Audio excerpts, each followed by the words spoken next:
Aïe aïe aïe, Charles pénalisé, il était sous enquête depuis la fin des qualifs pour avoir gêné Norris.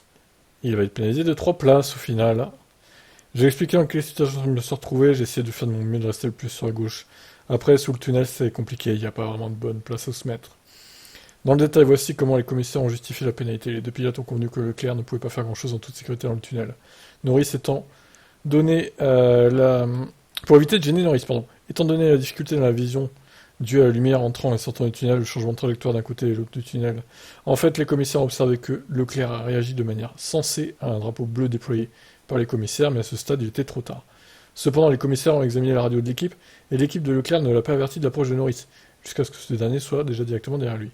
De plus, la discussion dans la portion précédente de la piste portait entièrement sur les pilotes concurrents, et non sur le trafic derrière, ce qui est une tâche essentielle sur un circuit, comme Monaco. Les commissaires estiment que Leclerc aurait pu faire beaucoup de choses avant le tunnel pour éviter la gêne, s'il avait été averti par l'équipe du moment opportun.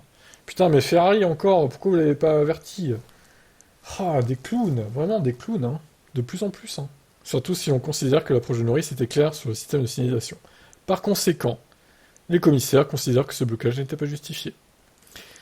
Respectivement 4, 5 et 6e de la séance, Ocon, Carlos Sainz et Hamilton gagnent une position sur la grille. Putain, du coup, Carlos Sainz se retrouve encore devant Leclerc suite à cette pénalité, quoi.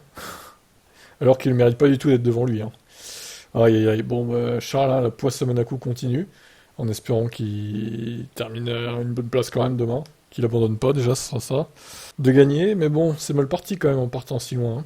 Allez, ciao.